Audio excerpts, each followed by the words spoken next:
बुढ़ापा। किसी गांव में एक बूढ़े व्यक्ति अपने बेटे और बहू के साथ रहते थे। परिवार सुखी संपन्न था, किसी तरह की कोई परेशानी नहीं थी। बूढ़े बाप जो किसी समय अच्छा खासा नौजवान थे, आज बुढ़ापे से हार गए थे। चलते समय लड़खड़ाते थे, लाठी की जरूरत पड़ने लगी। चेहरा झुर्रियों से बढ़ चुका था, बस अपना जीवन किसी तरह से व्यतीत कर रहे थे। घर में एक चीज अच्छी थी कि शाम को खाना खाते समय पूरा परिवार एक साथ टेबल पर बैठकर खाना खाता था। एक दिन ऐसे ही शाम को जब सारे लोग खाना खाने बैठे थे, टेबल पर बूढ़े पिताजी, उनकी बहू और बेटा, साथ में उनका पोता भी बैठा था। बूढ़े पिताजी ने जैसे ही अपने खाने की प्लेट उठाई तो हाथ हिलने की वजह से थोड़ी सी दाल टेबल पर गिर गई। बहू बेटे ने घृणा की दृष्टि से पिता की ओर देखा और फिर अपना खाना खाने लगे। बूढ़े पिता ने जैसे ही अपने हिलते हाथों से खाना शुरू किया तो खाना कभी कपड़ों पर गिरता, कभी जमीन पर।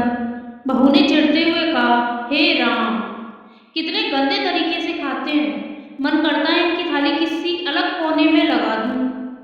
बेटे ने भी सिर हिलाया, जैसे पत्नी की बात से सहमत हो। उनका बेटा यह सब मासूमियत से देख रहा था। अगले दिन पिता की थाली उस टेबल से हटाकर एक कोने में लगा दी। पिता की डबडबाती आंखें सब कुछ देखते हुए भी कुछ बोल नहीं पा रही थी। बूढ़े पिता रोज की तरह खाना खाने लगे। खाना कभी इधर गिरता, कभी उधर गिरता। छोटा बच्चा अपना खाना छोड़कर लगातार अपने दादा की तरफ देख रहा था। माँ ने पूछा, क्या हुआ बेटे, तुम दादाजी की तरफ क्या देख रहे हो और खाना क्यों नहीं खा रहे हो?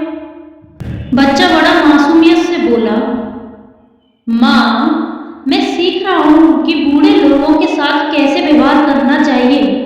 जब मैं बड़ा हो जाऊंगा और आप लोग बूढ़े हो जाओगे तो मैं भी आपको इसी तरह कोने में खाना खिलाया करूंगा।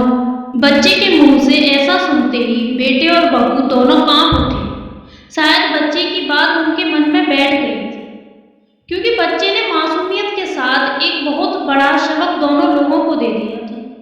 बेटे ने जल्दी से आगे बढ़कर पिता को उठाया और वापस टेबल पर खाने के लिए बैठाया, और बहू भी भागकर पानी का गिलास लेकर आई कि पिताजी को कोई तकलीफ ना हो।